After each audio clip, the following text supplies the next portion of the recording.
Graça e paz, igreja. A gente não pode, expressar assim a felicidade de estar aqui de novo, vendo tanta gente nova, tanta gente já que ama a gente, mesmo não conhecendo. Às vezes eu recebo convite de amizade no Facebook, eu falo assim, quem é esse? Ele fala assim, eu sou lá da Igreja Ceifa, Então, eu amo missões e quero ser amigo com o Marvin, que mandou, e outros também, Isso é interessante. Nós nos sentimos assim muito amados pela igreja, por todos, aceitos,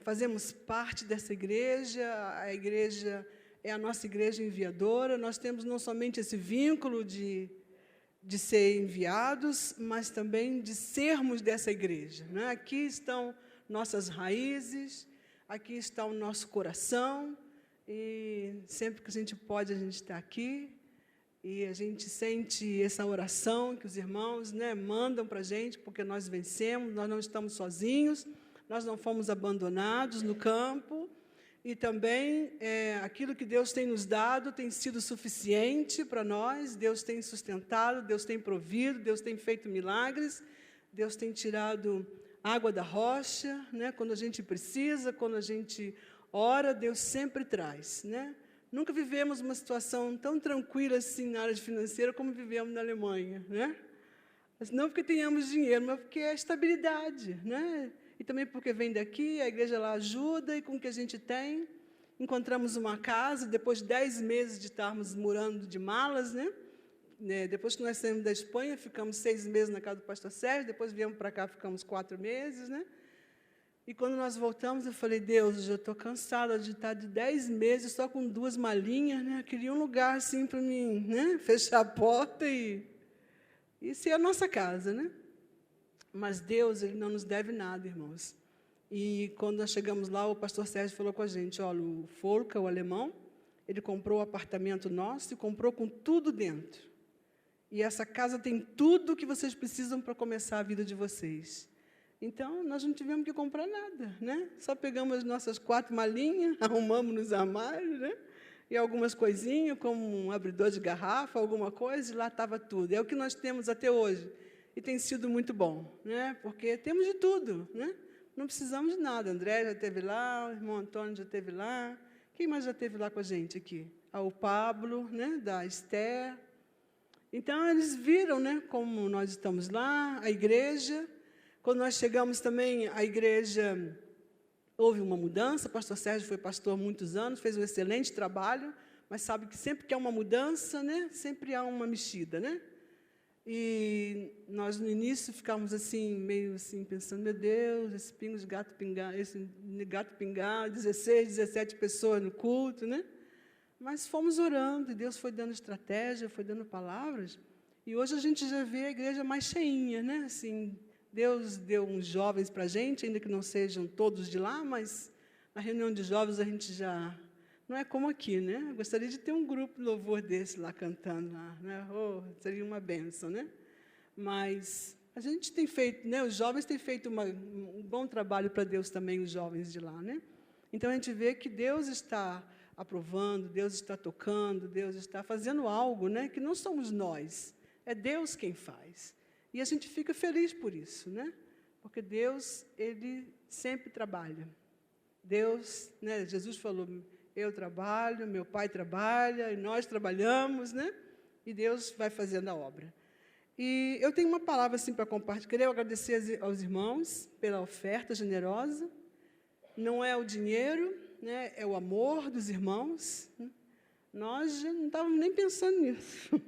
Estamos dormindo na casa da Juliana, comendo lá, estamos numa boa vida, Então, não tinha nem essa preocupação na cabeça, Então, mas a gente agradece, porque se Deus quer nos abençoar também, nós temos que ter um coração que saiba ser abençoado. Porque muitas vezes nós somos orgulhosos, nós gostamos muito de abençoar, mas nós muitas vezes não gostamos de receber a bênção, mas nós recebemos e ficamos contentes e vamos ver o que Deus quer com essa bênção para a nossa vida, Estar aqui num culto de missões é muito bom, quantas memórias dessas bandeiras, Quantas vezes eu vi gente aqui orando, chorando com essas bandeiras, E quanta gente que já foi para o campo, gente que já atravessou o oceano, já fez viagens missionárias, né?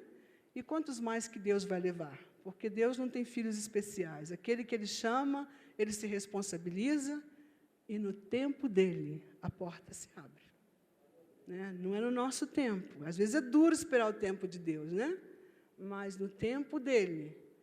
E eu ainda tenho um sonho de ver esse grupo de dança, dançando lá em Arren. Eu tenho um monte de sonho, né? Então, vamos orar para Deus cumprir, né? Eu tenho uma palavra para compartilhar com os irmãos. É uma palavra... Deus nos deu esse livro, irmãos. Nós não fizemos esse livro porque, assim, queremos vender livros, mas a gente teve desejo de compartilhar a experiência, né, do campo missionário. E fala um pouco sobre as dificuldades, sobre a importância da preparação, sobre um monte de coisa que aqueles que têm chamada missionária, né, precisam saber. Porque, às vezes, a gente não sabe. A gente pensa assim, não, eu tenho uma chamada e vou embora. Mas não é assim, né? Deus prepara a gente. A gente vai ver aqui na palavra que Deus preparou os melhores missionários da Bíblia, Ele preparou durante longos anos. Quem tem chamada missionária tem que se preparar para esperar. Porque Deus vai provar, Deus vai apertar os parafusos, Deus vai lapidar, para pelo menos estar mais ou menos engatilhado para ir para o campo, né? Então, eu vou falar sobre o missionário integral, que é o nosso tema aqui, alma, corpo, espírito, né? E eu vou falar mais sobre a preparação e o chamado do missionário. E uma coisa que acontece é que Deus nos chama para a obra missionária a cada um de nós, porque cada um de nós somos únicos. Né, parece que todo mundo é igual. Não é igual. Cada pessoa é única. E cada pessoa tem dons e talentos que Deus deu para usar na obra dele. E Deus vai te ensinar, vai me ensinar a usar essas ferramentas que Ele tem me dado. E nós temos que saber usar a ferramenta. Porque quando a pessoa diz assim, Deus colocou uma espada na sua boca. Falou, que bênção, vou sair decretando, vou sair guerreando. Mas cuidado. Uma espada na boca, ela pode tanto dar vida como pode matar, né? Porque da mesma forma que você fala para dar vida, você pode matar uma pessoa. Então, a gente tem que saber como usar, pedir a Deus como usar. Você não vai poder dar uma faca e colocar na mão de uma criança. Você sabe que ela vai se cortar. Mas a faca é ruim? Não. Se você sabe usar bem, se você sabe cortar uma carne, sabe descascar, isso é uma coisa tremenda. As ferramentas são tremendas quando nós sabemos manusear. E Deus tem que nos ensinar como manusear essa chamada, esse talento que Ele nos deu. E Ele quer que você use da maneira dEle, não da nossa maneira, né? O Senhor da Seara, Ele chama homens normais e comuns para trabalhar na sua obra. Às vezes nós vemos pessoas que você fala, mas esse aí tem chamada, né? Mas essa pessoa não tem nada de interessante, não tem nenhum pedigree, não tem dinheiro, né? Mas, olha, eu tenho descoberto que aqueles que são mais rejeitados, aqueles que são mais desprezados, porque Jesus fala, eu não vim para os sãos, eu vim para os doentes, né? Eu quero curar, eu quero sarar essas pessoas. E Deus nos prepara e nos usa, porque à medida que as nossas feridas são curadas, nós temos capacidade para compreender a dor e a ferida dos outros, né? Então, isso também nos ajuda bastante. E eu quero destacar 4 tipos de homens chamados para servir no ministério missionário, ou no ministério apostólico, né, ou como emissários, como alguém chama. E o primeiro deles são os filhos do trovão. A gente conhece. Qual é o nome deles, dos filhos do trovão? Tiago e João, não é? Filhos de Zebedeu. Eles foram chamados mas eles eram, assim, bem especiais, né? Eles tinham, assim, umas ideias, né? Alguém disse que o nome deles significava os filhos dos sentimentos, né? Eram toda emoção, né? Pessoas emotivas que se empolgavam com facilidade, né? Assim eram esses 2 irmãos que foram chamados para trabalhar na obra.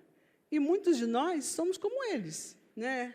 E Deus vai precisar tratar conosco, com esse vulcão de emoção que a gente tem, né? Porque pessoas que são como um vulcão, elas explodem em qualquer lugar e por qualquer coisa, né? Então, a gente tem que aprender a direcionar esse vulcão, nessa força, para o lugar certo, né? E não para onde a gente quer. E os nossos sentimentos, as nossas opiniões, a ira, falar tudo o que nós pensamos, né? Ter soluções simples para coisas complexas, elas têm que vir depois do Espírito. Porque se isso vem primeiro, a gente estraga tudo, porque a gente vai querer fazer tudo do nosso jeito. E, na realidade, queridos, Deus é quem sabe, nós só vemos a aparência. Deus é quem conhece o coração das pessoas. Deus é quem sabe que uma pessoa necessita. Nós não sabemos as histórias das pessoas. Nós olhamos uma pessoa, ela está bem arrumada, ou você acha que ela é arrogante, você fala, essa pessoa é assim e assim. Mas você não conhece o coração dela. Mas Deus conhece, e Deus tem a palavra para te dar, para você falar com aquela pessoa, e para tratar de maneira que essa pessoa se sinta amada, né, acolhida, recebida e desejosa de entrar nesse reino de Deus, onde as pessoas são aceitas da maneira como elas são. E Deus vai trabalhar na vida dessas pessoas. Foi assim comigo, eu creio que foi na sua vida também. Deus nos aceitou como nós éramos, mas não deixou que nós ficássemos da mesma maneira, porque Ele nos ama e trabalha na nossa vida, né? Então, os filhos de Zebedeu, eles estavam dando um passeio com Jesus, né? Aí Jesus falou assim, eu preciso pousar lá em Samaria, você manda a gente na frente para arrumar uma hospedagem para mim, porque eu preciso ficar lá. Mas os samaritanos não quiseram dar pouso para Jesus, né? Não queriam ele lá. No passado, ele já tinha falado com a mulher samaritana, já tinha feito dela uma missionária, né? E agora Jesus quer ir lá de novo, mas não tem abertura.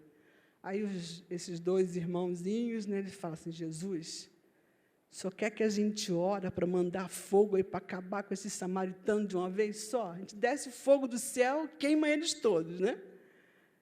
Claro, uma etnia que não era judaica, quer dizer, a gente mata 2 coelhos com uma cajadada só, né? A gente se livra dessa etnia de uma vez e ainda se vinga deles não terem dado hospedagem para o Senhor, né? E ele fala, vocês não sabem de que espírito vocês são, eu não vim para destruir ninguém, né? Então, a gente às vezes está na obra, está trabalhando para Deus, mas nós temos as nossas próprias ideias. Mas nem sempre a nossa força e as nossas ideias são o melhor para usar no reino de Deus. Então, vamos ter que deixar Deus tratar com a gente, não é? Se você pensar bem, anos depois, que você vai ler lá em Atos 12, Samaria sofre um avivamento tremendo, como quando o diácono Filipe, né, ele vai para lá pregar, e ali tem um avivamento de cura e de uma porção de coisas, a gente não entende como ele foi arrebatado dali, foi para o caminho lá e falou para o eunuco, tudo coisas que Deus fez. Se tivesse matado, né? Como é que eles poderiam receber o avivamento? Então, Deus tem sua hora, Deus tem seu relógio, e Deus tem pessoas que vão fazer aquilo que Ele quer que seja feito, na hora em que Ele quer que seja feito, né? E nós podemos ser os missionários que queremos, né? Não podemos ser o missionário que queremos, mas nós temos que ser os missionários que Deus quer que nós sejamos. E é interessante que, mesmo eles sendo filhos do trovão, mesmo sendo aí, né, essas pessoas, filhos dos sentimentos, eles participaram de coisas muito interessantes. Por exemplo, eles estavam na casa de Jairo, quando Jesus curou a filha dele. Eles estavam na transfiguração, quando Jesus, né, se transformou no monte, eles viram a glória de Deus, né, na vida de Jesus. Eles estavam no Getsêmani, quando Jesus sofreu, quando Jesus estava lá orando, né? E mais tarde a gente vê que o Tiago, ele foi degolado pelo rei Herodes, né? João não se sabe mais, mas a gente sabe que foi difícil, né, para o Tiago, mas ele foi até o fim naquilo que Deus queria. O segundo é o João Marcos, o jovem missionário que voltou do campo. Aí você pensa, mas missionário volta do campo, né? Ele voltou. Voltou por problemas, parece, de incompatibilidade com o nosso lindo e amado missionário Paulo, né? A Bíblia fala que houve uma contenda entre eles, houve um desentendimento, e Paulo foi embora, depois, mais tarde, Silas foi com ele, e Barnabé pega o João Marcos e volta com ele para Chipre, e vai ministrar na vida dele. Se você vê, eu aprendi isso aqui, numa palestra, né, um dos encontros, que Barnabé é o filho da consolação, foi ele quem consolidou a fé de Paulo. Foi ele quem discipulou Paulo, né? Foi ele que introduziu ele para os apóstolos. Foi ele que não teve medo, né? Ele tinha medo. Ele falou, vai lá e fala com ele. Ele falou, não vou não, você não sabe que esse homem é bravo, né? Pode me matar? Não, você pode ir lá que eu vou. Deus garantiu esse discipulado, né? Então, agora ele vê o João Marcos novo, não estava preparado para aquela obra que eles estavam fazendo. Então, João Marcos volta e Barnabé volta com ele, ministra na vida dele. Esse rapaz cresce, né? E depois a gente vê que ele se torna um missionário, mesmo não sendo apóstolo, mas ele se torna um missionário, né? E ele vai ser o companheiro de Pedro. Lá em 1 Pedro 5,13, você vai ver que ele é o companheiro de obra de Pedro. E antes de Paulo morrer, ele diz, né, fala assim, me traz João Marcos, porque ele me é útil para o ministério, né? Então, muitas vezes, nós não estamos preparados ainda para fazer aquilo. Não, Deus me chamou, Ele vai me preparar. É verdade? É verdade. Mas, às vezes, o tempo da espera, o tempo da volta, ou do sofrimento, ou da humilhação, ou dessa coisa de ficar esperando Deus cumprir essa promessa, é o tempo em que Deus vai trabalhar no seu interior para te preparar mais para a obra que Ele tem na frente. Senão, você vai voltar de lá. Isso vai ser realmente muito difícil. Mas Deus, Ele nos prepara, Ele trabalha na nossa vida. E esse menino que voltou, né? Você pode abrir a Bíblia, o Evangelho de Marcos, e ele supostamente é o escritor, né, do Evangelho de Marcos. Então, vamos ver, Marcos. Vamos ver, Atos 13, quando fala sobre que ele foi para o campo com o apóstolo Paulo. Atos capítulo 13.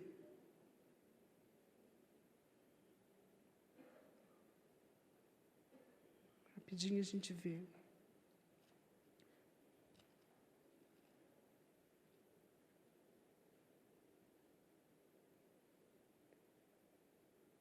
Aqui no versículo 4 diz assim que... Vou ver quando... João Marcos volta a Jerusalém, capítulo 13. E navegando de Pafos, Paulo e seus companheiros dirigiram-se a Perge da Panfilha. João, porém, apartando-se deles, voltou para Jerusalém. Mas eles, atravessando de Perge para Antioquia da Pisídia, indo num sábado na sinagoga, assentaram-se. Depois da leitura da lei dos profetas, os chefes da sinagoga mandaram dizer, irmãos, se tens alguma palavra de exortação para o povo, dizei-a. Então, ele volta, né? Ele vai enviado, mas ele volta e vai ser trabalhado de novo para poder, de novo, ser enviado ao campo. Um outro missionário, eu quero ganhar tempo para falar do quarto, que é o mais importante, que eu sei que a gente vai estar... É o apóstolo Paulo. É um missionário sem comparação até hoje. Sabia que nós, com toda a tecnologia que temos, com todas as facilidades que nós temos até hoje, nós não temos ninguém que tenha feito um trabalho tão grande como o que o apóstolo Paulo fez nos tempos dele, né? A cavalo, andando a pé, de navio, viajando, 1, 2, 3, 4 viagens missionárias, e ele evangelizou o mundo da época dele. Então, nós devemos muito, né, ao apóstolo Paulo, o trabalho dele, a formação dos discípulos, a formação de outras pessoas que iam fazer a obra dele, né? E ele foi de perseguidor da igreja, assassino, se transformou num apóstolo missionário. Mas ele também teve seu tempo de espera. A gente, quando olha a coisa de Paulo, assim, esse currículo lindo que ele tem, você fala assim, mas ele já estava preparado. Não estava, não. Ele ficou 3 anos no deserto da Arábia, quando ele se converteu. 3 anos. E ele diz ali que tudo que ele recebeu do Senhor, ele recebeu lá, nesse deserto. Às vezes, claro que deserto não é lugar de ficar, mas muitas vezes Deus nos leva à parte para ministrar na nossa vida. E ele aproveitou bem, ele recebeu a ministração, ele recebeu a orientação de como fundar as igrejas do Novo Testamento, todas as coisas que você tem sobre obreiros, sobre igreja, sobre Santa Ceia, sobre batismo, tudo foi Paulo que escreveu. E ele recebeu isso tudo do Senhor Jesus. Então, isso é interessante, saber que mesmo quando a gente está afastado, quando a gente está no deserto, se a gente está fazendo alguma coisa boa, Deus está preparando a gente para uma coisa no futuro. e está nos dando munição para aquilo que Ele vai querer que a gente faça, né? E depois ele ficou 14 anos sem subir a Jerusalém. Então, é duro ficar 14 anos sem na tua terra, né? E quando vai, ainda é preso, deportado e um montão de coisas lá, mandado para Roma, né? Então, ele também passou por uma preparação. Ele tinha muita qualificação. O apóstolo Paulo falava muitos idiomas, tinha cidadania romana, foi educado na lei judaica. Era um cara muito bem preparado. Mas, ainda assim, ele teve que ser preparado espiritualmente para poder estar no lugar e fazer aquilo que Deus queria, né, que ele fizesse. Ele só tinha visto como era fazer, ele tinha poder das cartas, ele podia matar. Ele consentiu na morte de Estevão, né? As vestes de Estevão ficaram nos seus pés. Mas depois ele teve que aprender a amar, ele teve que aprender a valorizar as almas, ele teve que aprender como lidar com aqueles que Jesus salva. Porque, na realidade, quando nós trabalhamos com outras pessoas, a gente tem que entender, como hoje nós cantamos aqui, eu nunca vou entender o preço. Nunca vou entender que foi pago na cruz. Por quê? Porque ele morreu no meu lugar. Se eu tivesse que ser crucificada para ser salva, eu saberia o preço, né? O preço seria a minha morte. Mas como Jesus morreu no meu lugar, ele é quem sabe o preço que ele pagou por mim. Então, a gente tem que entender que quando a gente trabalha com vidas, a gente tem que tratar com cuidado aqueles por quem Jesus morreu na cruz por eles, porque nós não morremos na cruz pelas ovelhas, nem por aquelas pessoas que estão lá fora. Então, foi pago um preço muito alto. Então, nós temos que saber que a gente tem que respeitar as pessoas e tratar com elas, né, não como a nossa vontade, mas como Deus quer que seja feito. Então, isso é algo bem forte também. E o último missionário é o nosso amigo Jonas, né? Um missionário que tinha suas ideias próprias, né? Esse é interessante. Ele tinha uma divisão diferente de Deus. Ele conhecia a vontade de Deus. Qual era a vontade de Deus? Que ele fosse para Nínive, né? E ele não queria ir para Nínive, mas ele não falou nada, né? Mas ele vai para casa, arruma a malinha dele e compra uma passagem para o fim do mundo da época dele, né? Eu não entendo aonde que ele arrumou dinheiro para comprar uma passagem tão cara, né? Porque seria ir de Jope, lá onde é a Palestina hoje, lá para Cádiz, lá em Tarsis, lá do outro lado do mar Mediterrâneo, né? E ele foi embora, desceu, comprou e foi embora, né? Ele falou, não, Deus quer que eu vou para Nínive, mas eu não quero que Nínive seja salva. Eu não quero pregar para os ninivitas, eles não merecem salvação. Mas Deus não vai me ouvir mesmo, então eu vou, né, escapar e vou embora para onde eu acho que eu devo ir, né? E a minha amiga Esther, ela sempre dizia assim, cuidado, quem foge de barco volta de peixe, né? Então, ela sempre falava isso comigo, cuidado para você não andar fora da vontade de Deus, porque tomou um barco, depois o peixe está lá para te engolir e trazer de volta. Aí foi exatamente isso que aconteceu com Jonas, né? Ele foi, né, entrou no barco, eu acho interessante, vai dormir, vai lá para o porão, vai dormir. Tem uma versão que diz que ele estava roncando, né? Tempestade comendo quente e ele lá roncando lá, né? E os caras falaram, levanta, cara, né? Você não tem nenhum Deus aí, né? Você dá um jeitinho aí, porque o negócio está feio, nós já jogamos tudo fora e a tempestade não passa. E ele fala, não, a culpa é minha. Me joga no mar que... E os caras falam, não vou fazer isso, nós vamos jogar uma pessoa no mar, mas a tempestade não passa. E você vê, ele não teve nem coragem de pular, né? Não é? Porque outro, se tivesse pelo menos um sentimento missionário para salvar o pessoal do barco, né? Dizia assim, não, eu vou pular porque vou me meter nessa tempestade e isso vai acabar. Ele falou, não, me joga, né? Porque não tinha nem força para fazer nada, né? Estava dormindo o sono da depressão, daqueles que... A depressão, às vezes, ela vem por perdas, por tristeza, mas também a depressão, às vezes, vem quando a gente está fora da vontade de Deus, né? A gente quer fazer a nossa vontade, então a gente não tem alegria, a fonte da alegria foi embora, que é Jesus, então a gente fica realmente sem saber o que fazer. E, claro, ele não queria cumprir o propósito de Deus, ele queria fazer o que ele achava que era melhor. Por quê? O Arcanjo me contou que tem uma história que ele, desde criança, ele ouvia as histórias, né, do pessoal de Nínive, né, que eles eram maus, dizem que eles tinham umas muralhas grandes assim, e matava os inimigos, arrancava a pele e esticava lá, né? Igual o couro das pessoas lá. Então, quer dizer, realmente, né, essa gente não merece salvação, na cabeça do Jonas, né? Então, ele decidiu fugir de Deus. Mas só que Deus não aceita quando a gente decide fazer a obra dele da nossa maneira, né? Deus não teve misericórdia, né? Não mandou um grande peixe para engolir Jonas, né? Deve ter sido muito difícil, porque ele fala que do profundeza do inferno eu clamei, né? Devia ser muito difícil estar dentro da barriga daquele grande peixe, né?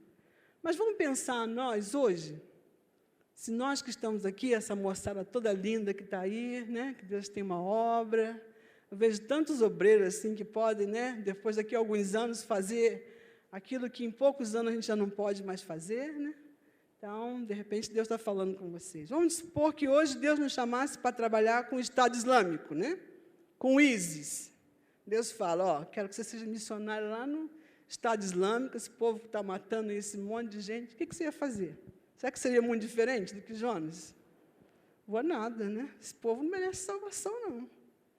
Esse povo é pedófilo, esse povo é assassino, estão matando os próprios muçulmanos, mundo dividido, né? A gente nem sabe de onde que surgiu, nem sabe como é que está, né? Mas uma coisa a gente tem que saber, Deus ama Israel, sim, mas Deus também ama o povo árabe. Deus ama os muçulmanos também. É duro, mas ama, né? E eu acho muito interessante, quando a gente lê a história de Jonas, que quando... Cara, eu fico pensando na paciência de Deus, né? Jonas, tá bom, vou lá. Ando 3 dias, entro na cidade, né, durante 120 dias, né? Falando, se vocês não se arrepender, Deus vai destruir isso tudo aqui, né? Mas falando assim, tomara que não se arrependa, porque aí Deus vai acabar com vocês mesmo de uma vez só, né? Mas o povo se arrepende, e Deus fica feliz, e Jonas fica enjoado. Aí ele está cansado de tanto trabalhar, né, entrar e sair, Deus faz crescer uma árvore, uma boboreira, né, que dá um refresco para Jonas, e ele fica contente, né? Está no fresquinho, está coberto, né?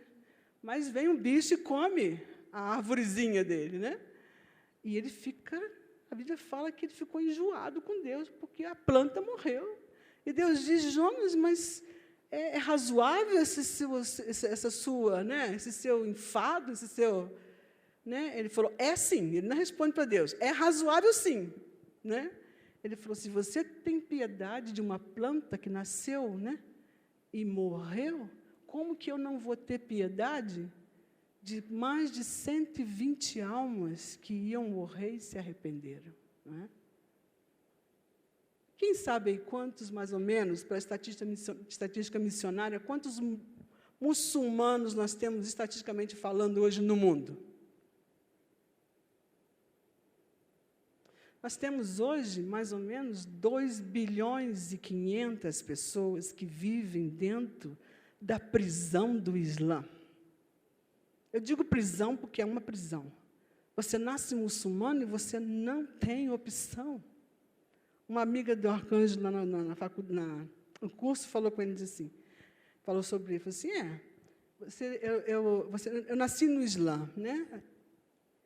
E eu sou igual a vocês, católicos, né? Como países como Espanha, Itália, que nasce católico e não querem mudar de religião, né? Então, é como vocês, aí o Arcanjo falou com ela, só tem uma diferença. Nós podemos mudar, vocês não podem mudar de religião, né? Porque quando uma moça, um rapaz decide ser um jovem normal, assim, normal que eu estou te dizendo, vestir roupas como nós vestimos, ou... Você sabia que no mundo muçulmano, nunca os jovens celebram nada juntos? Eles têm sempre que celebrar homem com homem e mulher com mulher. Não tem essa de estar aqui sentado aqui juntos. Se estivesse num templo, na mesquita muçulmana, os homens estariam aqui, as mulheres estariam em outra parte, né?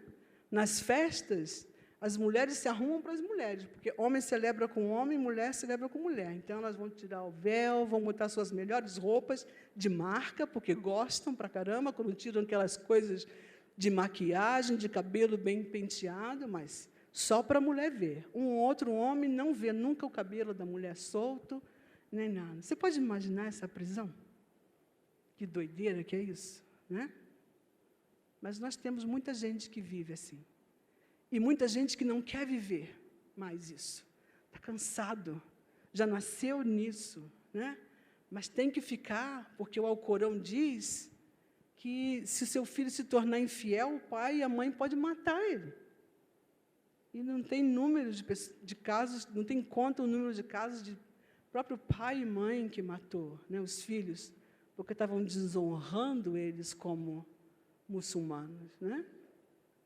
Então, isso é muito interessante, né? É um povo preso, que quer liberdade, mas um povo também que a gente não tem muito prazer assim, de amar, como Jonas, né? Eu trouxe 3 vídeos pequenininhos, vou pedir ao João Vitor para colocar para mim. O primeiro, eu acho que vocês já viram, que é a previsão do Islã, né, no mundo, né? Vou chegar aqui para cá.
2 milhões e meio, um crescimento de 30 vezes.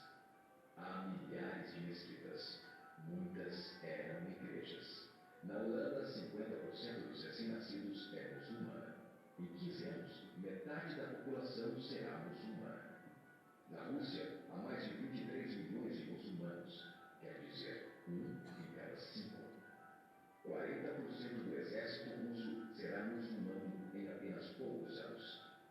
Na Bélgica, 25% da população e 50% dos recém-nascidos é muçulmana. O governo já declarou que 1/3 dos recém-nascidos na Europa será nascido em família muçulmana em 2025, apenas daqui a 17 anos.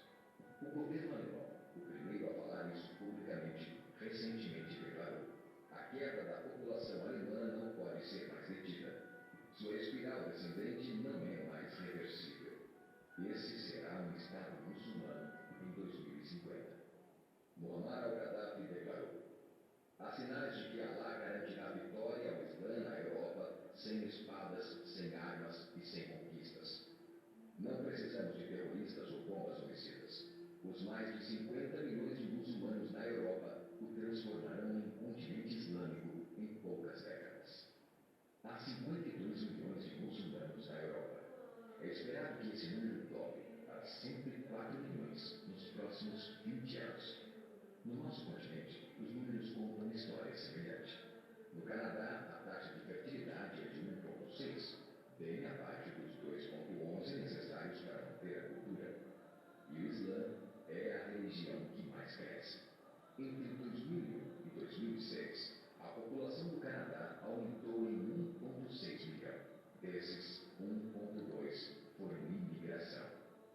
Nos Estados Unidos, a taxa de fertilidade é 1,6. Com o influxo de latinos, subiu para 2,11, o mínimo necessário para manter uma cultura.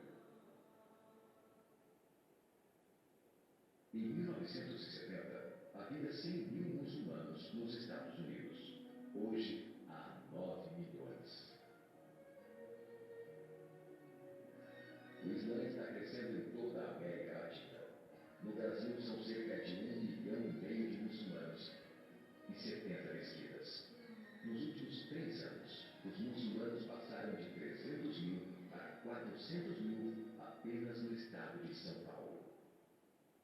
O mundo está mudando. É tempo de acordar. 3 anos atrás, houve um encontro de 24 organizações islâmicas em Chicago. Os transcritos do encontro mostram em detalhes os planos de evangelizar a América através de jornalismo, política, educação e mais. Eles disseram: precisamos nos preparar para a realidade de que em 30 anos haverá 50 milhões de muçulmanos vivendo na América. O mundo em que vivemos hoje não será o mundo em que nossas crianças viverão. A Igreja Católica acabou de declarar que o islamismo passou o seu número de membros. Estudos mostram que, em vista dos índices de crescimento atuais, em 5 ou 7 anos, o islamismo será a religião dominante do mundo. Como crentes, convocamos você para compartilhar a mensagem do Evangelho em um mundo em transformação. Esta é uma chamada à ação, para que assim se cumpra a promessa do Senhor. Por mim mesmo eu jurei, a minha boca pronunciou com toda a integridade uma palavra que não será revogada.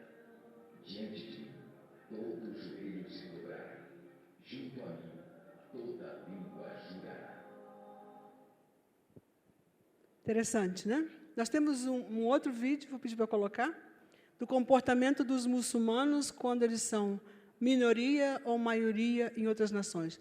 Esses vídeos são, claro, de estatística secular. Depois a gente vai fechar com uma palavra, né? Uma palavra sobre o que Deus tem, né, para fazer. Mas é uma coisa para a gente entender mais ou menos como funciona o comportamento, né, do mundo muçulmano quando eles estão em outras culturas.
Então, isso... Eu vou pedir para você passar o outro depois, tá, João Vitor? No finalzinho. Então, essas são as previsões humanas para o mundo, né? A realidade que nós estamos enfrentando ou um convite para a ação. E que tipo de ação? Nós precisamos orar para que Deus frustre esse plano maligno, né, do inferno. Eu, particularmente, não creio que eles vão ser o anticristo, não creio que eles vão dominar o mundo, nem vão islamizar o mundo, entende? Eu creio que Deus está quebrando o mundo deles para poder quebrar a força dessa cultura e salvar muitos e frustrar os planos do inimigo. Isso eu creio de coração. Há uns 3 anos atrás, quando nós chegamos em Arnhem, eu decidi pelas manhãs, o tempo que eu tinha livre, começar a orar, e eu não tinha nem ideia de toda essa situação que eu estou passando agora. Isso é uma consciência que a gente tomou vivendo lá, e por causa dessas coisas que aconteceram com os ataques do mundo, né, islâmico, atentados e um monte de coisa. E eu estava orando pela manhã, e eu comecei, Deus me levou a interceder pelo mundo islâmico, né, sobre a igreja sofredora, nem era tanto sobre o islamismo, não, mas sobre a igreja sofredora. Eu tinha recebido umas revistas, né, que dizia, quando às vezes crer custa algo, né, e falava dos nossos irmãos que estavam na guerra na Síria e um montão de coisas. Já estou terminando, tá, irmãos? São uns 10 minutinhos, mas eu termino. Então, e eu comecei a orar, e comecei a chorar, e naquela manhã, Deus trouxe uma palavra de conhecimento que eu fiquei assim.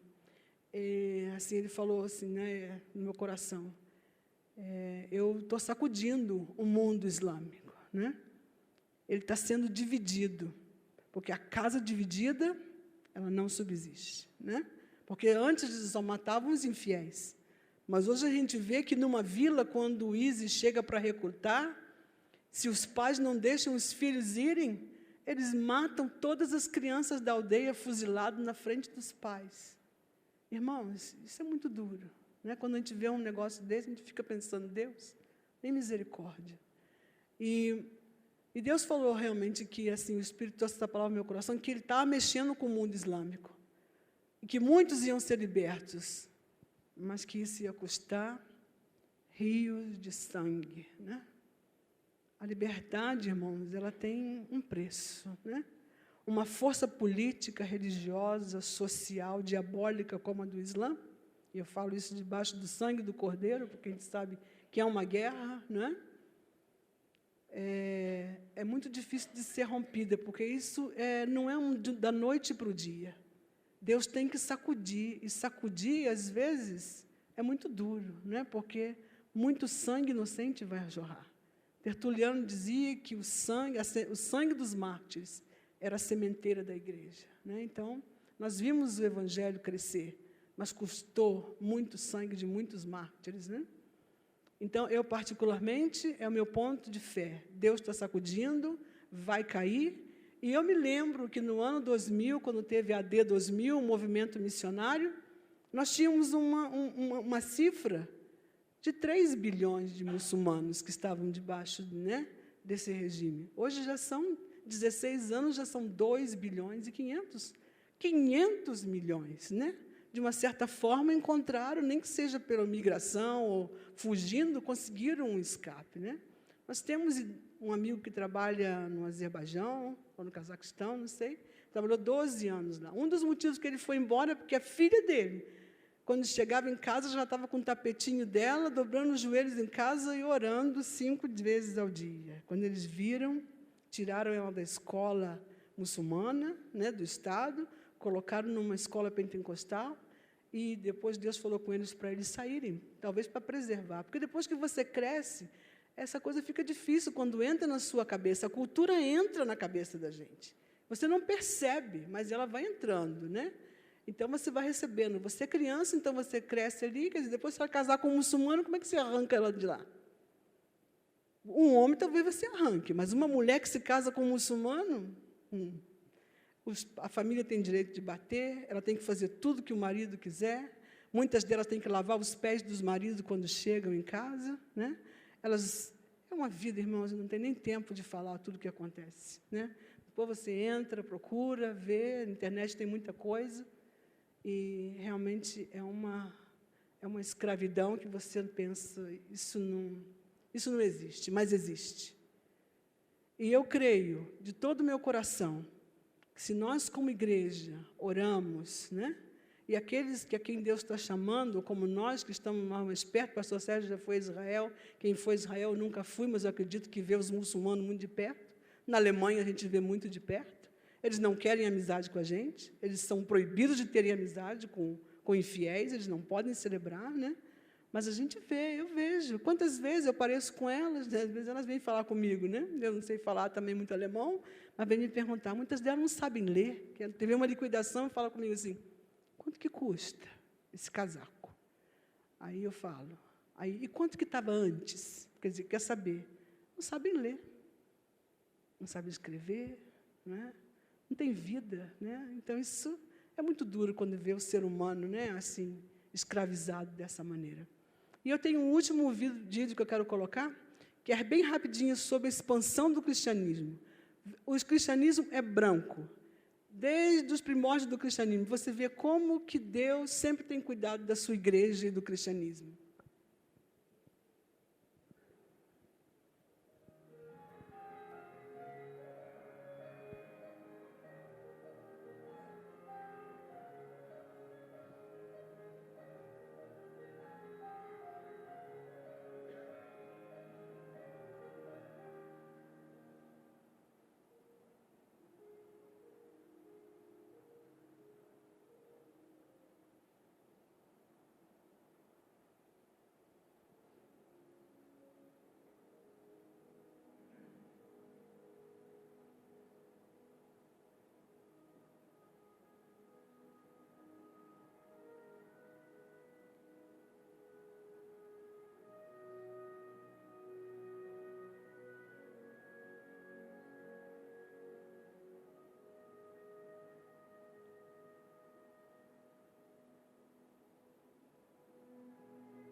Amém? Deus está vivo, irmãos. Deus cuida da sua igreja, né? Eu não creio em nenhum projeto maligno que vai aplastar a igreja, Deus vai frustrar, Deus vai salvar muitos jovens muçulmanos, Deus vai fazer uma obra. Não creio em 2050. Hoje de manhã eu estava lendo o Salmo 78, Deus estava falando ali sobre a importância da gente ter filhos, criar no caminho do Senhor, passar a tocha da fé, eles vão contar às outras gerações. Mas as portas do inferno nunca prevalecerão contra a igreja do Senhor Jesus Cristo. Nunca. Ainda que tenhamos que morrer, ainda que muito sangue seja derramado, mas Deus tem um limite, né? Deus não vai permitir isso. Então, que essa noite, quando Deus fala conosco sobre a consciência, né, desse mundo que precisa das nossas orações, da nossa intercessão, aqueles que estão trabalhando, né? A Missão Amém passou por uma dor muito grande há 4, 5 anos atrás, uma família de alemães, ninguém sabe disso porque são problemas internos, uma família de médicos que trabalhava na Arábia Saudita, ele e ela servindo aos muçulmanos, porque eles gostam quando você vai para lá servi-los, né? Eles não contribuem nada na ciência, nos últimos nada, mas eles querem o favor, né? Então, elas estavam lá com 3 filhos trabalhando. E, de repente, eles sumiram. E até hoje não se sabe, né? que foi feito do pai, da mãe e do bebezinho de 6 meses. Mas numa conferência que teve da Missão Amém, eles estavam muito mal e orando muito, porque já tinha 2 anos que eles não sabiam notícia das 2 meninas que tinham desaparecido. E naquela noite eles fizeram um clamor, eles disseram: Deus, se essas meninas estão vivas, por favor, nos dá um sinal, mostra alguma coisa, nós precisamos. E, milagrosamente, uma pessoa procurou lá, um líder lá em segredo, e disse: olha, essas meninas estão em tal lugar. Então, a mãe, a avó, que é alemã, viajou para lá, e foi lá, né, com as pessoas que podiam, e encontraram as 2 meninas. Uma, eles já tinham pintado o cabelo dela de preto, né, mais escuro, tinha os olhos claros, e em 2 anos ela não estava falando mais árabe do que alemão. Os 2 anos que ela ficou lá. E a menorzinha já não falava alemão, só falava árabe, né? E a avó foi e resgatou essas crianças, e isso foi uma resposta de oração tremenda, depois de 2 anos desaparecidos. Mas até hoje não se sabe do casal. Se estão vivos, se estão com a criança, não é? Então, tem gente que paga um preço muito alto, né? E nós, o que Deus nos pede é nos envolvermos em oração, nos lembrarmos das nossas orações, daqueles que sofrem, da igreja perseguida, dos missionários, né? E crer, irmão, crer que Deus não vai permitir isso. Deus não vai permitir. A igreja do Senhor é vencedora. A igreja é o instrumento de Deus na terra para a realização do propósito que Ele tem. E Jesus é vencedor. Ainda que pareça que o inimigo fica cantando, dando estatística, queridos, vamos acreditar no que a palavra diz, não vamos encher o nosso coração de mais notícias, vamos lutar por aquilo que Deus nos diz. E não temer, não temer, não temer. E que Deus ajude. Miriam e Eurico estão lá na Espanha, há muitos muçulmanos também, né? Muitos missionários estão nesses lugares, e nós queremos cobrir a vida deles em oração, queremos cobrir a vida dos missionários, nossa vida também, né? E que Deus nos ajude a, pelo menos, ajudar a manter essa chama acesa, onde as pessoas oram, né? E Deus faz. Deus trabalha, querido. Deus trabalha muito mais do que a gente pensa ou imagina. Deus é soberano, Deus é poderoso. Há relatos de vilas inteiras que Deus dá um sonho só a todos os líderes, né? Uma tribo muçulmana onde não tem ninguém. E Deus dá o mesmo sonho para todos os líderes, diz que no outro dia vai vir um homem que vai pregar a palavra, trazer a palavra de Deus, e no outro dia o missionário está lá, né? Então, a gente pensa, né, Deus precisa de mim, mas Deus pode trabalhar muito mais do que a gente pensa e imagina, e Deus não está dormindo, Deus não está tirando um cochilo, né? Então, vamos orar. Eu sei que já passou a hora, mas é uma conferência missionária. Eu gostaria de chamar o pessoal do louvor, e gostaria que tocasse um hino, e gostaria que, se você tem uma chamada missionária, se você quer oração nessa noite, nós estamos aqui para orar. Olha, eu tenho uma experiência muito linda com essas bandeiras. A Flávia, dessa igreja, o marido dela estava na América e ela não queria de jeito nenhum ir para a América. E quando nós fizemos uma conferência missionária, uma festa de Israel, dos tabernáculos, alguma coisa, a gente estava orando e senti de falar com ela assim, né? Pede ela para entrar com a bandeira da América, e falei para ela: você tem que aprender a amar esse país, porque Deus quer que você vá para lá. E ela falou: mas não quero não. Eu falei: mas faz um esforço. Você vê, Márcia, ela está na América hoje, está feliz, está integrada, porque Deus queria ela lá. Então, eu creio, né, que Deus tem, nem todos vamos aos campos, assim, pessoalmente, mas podemos ir com aqueles que estão lá já, com aqueles que ainda vão, né? Mas uma coisa que eu te digo, se prepara para ir, estuda, atualiza, né? Ser fiel à sua igreja, tenha um bom caráter, trabalhe debaixo de autoridade, para que no tempo em que você vá, sua igreja possa crer em você como missionário e possa abençoar a sua vida. Porque é muito difícil quando a gente quer fazer as coisas do nosso jeito, tem que ser do jeito de Deus. Olha, Jesus se submeteu. não seja feito. Eu não quero beber esse cálice, né? Se eu puder, não me dá. Mas, contudo, não seja feita a minha vontade, né? Mas a tua vontade. Então, é assim a nossa vida. Amém? Vamos nos levantar, vamos cantar um hino, não sei, ver o que Deus vai falar. Pastor Sérgio e Margarida estão lá atrás, nós vamos aproveitar eles para orar, né? Junto aí para o missionário, passar a unção aí, 16 anos de campo, né? Uma bênção, que bênção, né? Foram bons os vídeos? Foram, né? Interessante, né? Pena que a gente não tem tempo para explorar mais essa coisa do mundo islâmico, né? Mas Deus vai equipar a sua igreja, vai dar armas, né, para fazer o que tem que ser feito. Né?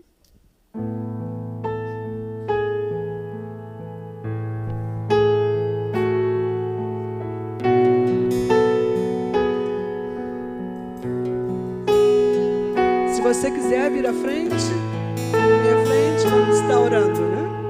E os pastores e os obreiros também, né?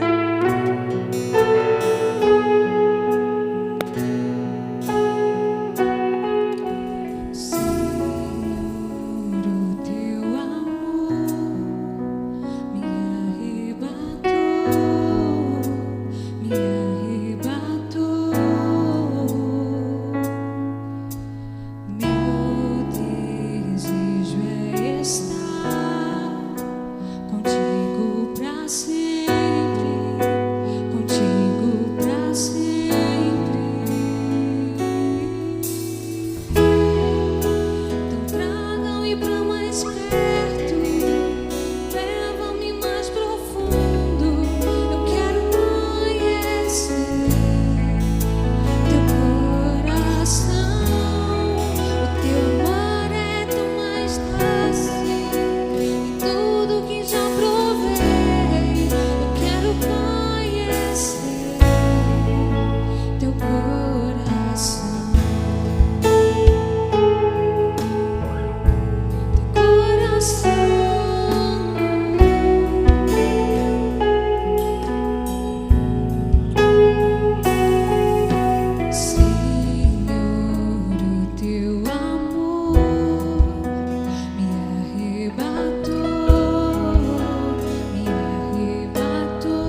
Glória a Deus. Aleluia. Queria que o Bispo Sérgio e a Margarida viessem aqui na frente para fazer uma oração final. Bispo Sérgio e a Margarida, eles já foram mencionados hoje e certamente vão ser mencionados outras vezes, porque foi quem passou o cajado, foram quem passaram o cajado lá na igreja de Arrem para a pastora Arcanjo, pastora Elza. Talvez alguém não os conheça. Tivemos oportunidade de estar lá na igreja de Arrem antes do pastor Arcanjo e Elza pensarem, saberem que tinham um chamado para lá, na época que Bispo Sérgio e Margarida estavam lá, acho que uns 2 ou 3 meses só, não foi? Em 2000, vocês foram para lá em 2000? Isso. Ah, não, então foi bem mais do que isso, 6 meses depois que eles chegaram. Depois ele vai estar orando. Deixa eu só fazer 2 colocações.